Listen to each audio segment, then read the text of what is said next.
Islamic یہ buy-in. ربیع الاول کا مہینہ ہے نا, ربیع الاول کا مہینہ, آپ اللہ اس کے رسول صلی اللہ علیہ وسلم سے محبت کا اظہار اس طرح سے نہیں کر سکتے جس طرح اللہ اس کے رسول نے نہیں بتایا. ربیع الاول میں صحابہ کرام نے یہ کچھ کیا یا نبی نے یہ کچھ کیا جو آج ہو رہا ہے بھائی؟ میں ایک ٹیکنیکل دلیل دوں. دیکھو نبی صلی اللہ علیہ وسلم کا جو یوم ولادت تھا نا, پیر کا دن تھا. کون سا دن تھا؟ پیر کا دن. یہ تو صحیح احادیث سے ثابت ہے. اب سوال پیدا ہوتا ہے کہ یوم ولادت کیا عید کا دن ہو سکتا ہے کہ نہیں ہو سکتا؟ بہت سے لوگ کہتے ہیں یوم ولادت کیا ہے؟ عید کا دن ہے, عید میلاد النبی کہتے ہیں نا. تو ہم اللہ اس کے رسول سے پوچھتے ہیں کہ یا رسول اللہ صلی اللہ علیہ وسلم آپ بتائیے کہ آپ کا ولادت کا دن کیا عید ہو سکتا ہے کہ نہیں ہو سکتا؟ تو مسلمانوں کے ہاں دو طرح کی عیدیں ہوتی ہیں, ایک بڑی عیدیں اور ایک چھوٹی عیدیں. ایک عید الفطر, عید الاضحیٰ. یہ سال میں عید الفطر بھی ایک دفعہ اور عید الاضحیٰ بھی ایک دفعہ. یہ اس میں ہم نماز پڑھتے ہیں, نہاتے ہیں, دھوتے ہیں اور مصلی کی طرف جاتے ہیں, ایک دوسرے کو مبارکبادیں دیتے ہیں, جانور ذبح کرتے ہیں. ساری دنیا میں یہ منائی جاتی ہے. کیا خیال ہے؟ اور ایک ہفتے میں ایک ایسی عید ہے جو ہر ہفتے ریپیٹ ہوتی ہے, جس کو جمعے کا دن کہا جاتا ہے. یہ بھی چھوٹی عید ہے. یہ بھی کیا ہے؟ اس میں بھی کچھ عید کا لک اللہ نے ڈالا ہے. اس میں بھی خطبہ ہوتا ہے, اور عید الفطر اور عید الاضحیٰ میں بھی کیا ہوتا ہے؟ خطبہ. اس میں بھی 2 رکعتیں, ان میں بھی 2 رکعتیں. اس میں بھی نہاتے دھوتے ہیں, سنت ہے. اور ان دونوں عیدوں میں بھی کیا خیال ہے بھائی؟ نہاتے. ان دونوں عیدوں میں روزہ حرام, اور جمعے کے دن بھی روزہ مکروہ. خاص جمعے کو مخصوص سمجھ کے روزہ رکھنا حدیث میں اس سے منع کیا ہے. کسی کا چھٹی کا دن ہے یا اس کو آسانی ہے تو ایک الگ بات ہے. اس نیت سے روزہ رکھنا کیا جمعے کا دن بڑا دن ہے تو میں اس لیے روزہ رکھ رہا ہوں, اس کی حدیث میں ممانعت ہے. تو پتہ چلا عید کا لک آیا کہ نہیں آیا اس میں. اب مجھے ایک بات بتاؤ, یہودیوں کے لیے مقدس دن اور وہ عید جو ہر ہفتے ریپیٹ ہوتی ہے وہ کون سا دن تھا ہفتے کا؟ یہودیوں کے بعد عیسائی دنیا میں آئے. عیسائیوں کے لیے کون سا ہوا؟ اتوار. تو ہمارے لیے کون سا ہونا چاہیے؟ پیر ہونا چاہیے تھا نا. جمعہ کہاں سے بول رہے ہو بھائی؟ ہم اور لیٹ آئے تو ہمارے لیے کون سا ہونا چاہیے تھا؟ پیر. اور وہ نبی کا یوم ولادت بھی تھا. لیکن نبی کا یوم ولادت تھا اس لیے اللہ نے پیر کو نہیں رکھا, ریورس کر دیا جمعے کو, تاکہ لوگ یوم ولادت کو عید سمجھنا نہ شروع کر دیں. بہت مشکل ہے بھائی, پشاور میں بات سمجھانا بہت مشکل ہے, بہت مشکل ہے.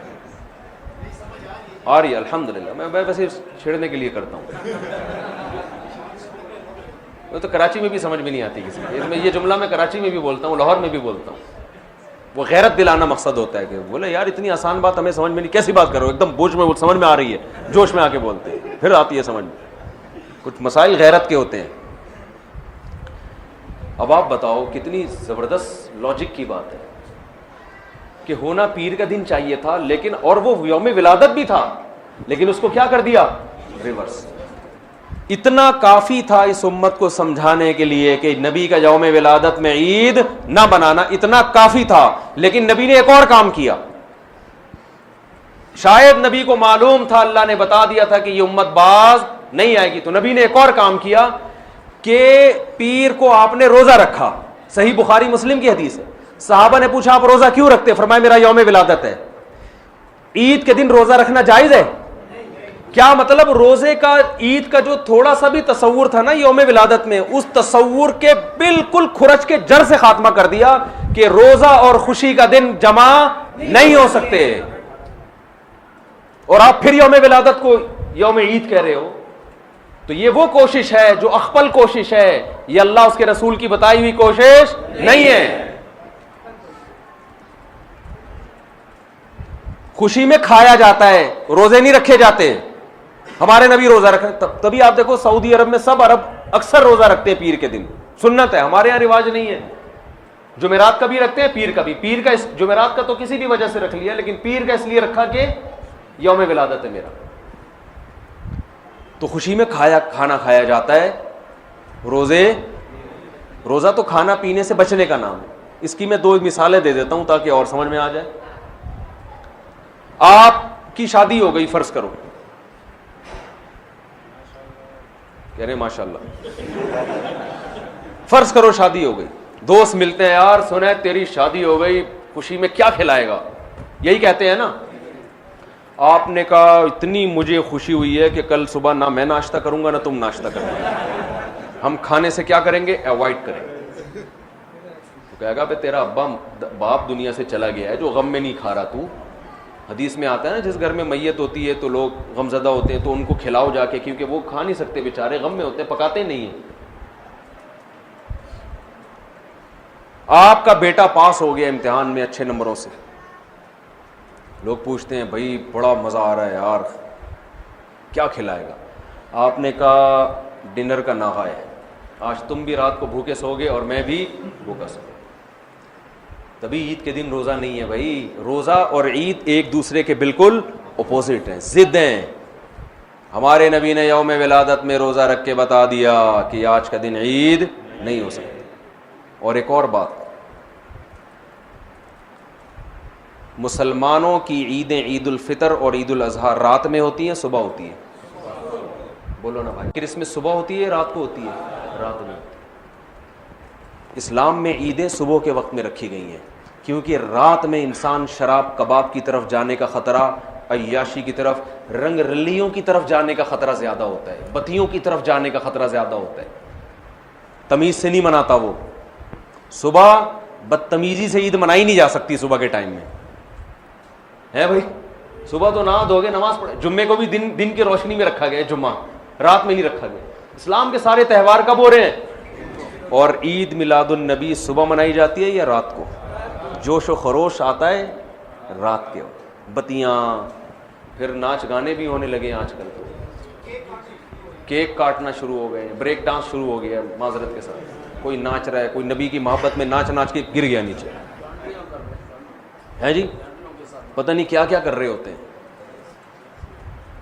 یہ وہ کوشش ہے جو آپ کی اخپل کوشش ہے, یہ اللہ رسول کی بتائی ہوئی کوشش نہیں, بلکہ اللہ رسول اس کے خلاف بتا رہے ہیں. سمجھتے ہو بات کو کہ نہیں سمجھتے ہو؟ تو چھوڑ دو یہ سب کچھ. تو اللہ نے قرآن میں کیا فرمایا؟ پہلی شرط نیت آخرت, دوسری شرط کوشش بھی کرے, تیسری شرط کوشش بھی اپنی نہیں بلکہ آخرت والی کوشش, چوتھی شرط وَهُوَ مُؤْمِنٌ, توحید پرست بھی ہو, ایمان بھی ہو. کفر کے ساتھ یہ نیکیاں قبول نہیں ہیں. کافر اگر اللہ کو راضی کرنے کے لیے کروڑوں لوگوں کو کھانا کھلائے, دنیا میں اجر مل جائے گا, آخرت میں کوئی اجر نہیں ملے گا. تبھی غیر مسلم میت کے لیے دعا نہیں کر سکتے, زندہ کے لیے کر سکتے ہیں. غیر مسلم جو مر گیا تو اس کے لیے دعا کی بھی, ریسٹ ان پیس بھی نہیں کہہ سکتے اس کو آپ, جو مر گیا. آج کل لوگ کہہ رہے ہوتے ہیں اس کی روح کو اللہ جو ہے نا امن میں رکھے, بس اللہ نے پابندی لگا دی. تو وَهُوَ مُؤْمِنٌ, ایمان. کیا مطلب؟ مزار پرستی یہ ایمان ہے یا شرک ہے؟ شرک ہے. یہ ندا لغیر اللہ, صرف یا اللہ مدد چلے گا اللہ کے ہاں, اور کوئی نعرہ اللہ کے ہاں قابل قبول نہیں. ہم کہتے ہیں ایاک نعبد و ایاک نستعین, صرف تجھ سے تیری عبادت کرتے ہیں اور مدد صرف, یہ صرف کا لفظ بھی لگا ہوا ہے اس ترجمے میں, کیونکہ مفعول بھی جو آبجیکٹ ہے نا اس کو پہلے کر دیا. ایک ہوتا ہے نعبدو کا, اس کا مطلب ہے ہم تیری عبادت کرتے ہیں, اور کا کو اٹھا کے ایا کا بنا کے پیچھے لے آیا تو عربی گرامر جو جانتے ہیں اس کا مطلب ہے صرف تیری, صرف تجھ سے مدد. ایاک نستعین, تیرے علاوہ کسی سے مدد نہیں مانگتے. تو شرک کے ساتھ میرے بھائی کوئی عمل مقبول نہیں ہے. تو یہ 4 باتوں پر آپ عمل کریں گے تو فَأُولَئِكَ كَانَ سَعْيُهُمْ مَشْكُورًا, اللہ فرماتے ہیں ان کے تھوڑے پر بہت زیادہ دوں گا میں. یہ تھوڑا کریں گے, اجر وہاں بہت زیادہ. اور ان پر عمل نہیں ہوا تو دنیا تو واہ واہ کر لے گی, بڑا پروٹوکول مل جائے گا, کوئی کیا بن جائے گا, کوئی کیا بن جائے گا, آخرت میں زیرو. جیسے پہاڑ ہوتا ہے نا راکھ کا, دیکھنے میں بڑا لگتا ہے, پھونک مارو پورا پہاڑ اڑ جائے گا وہ.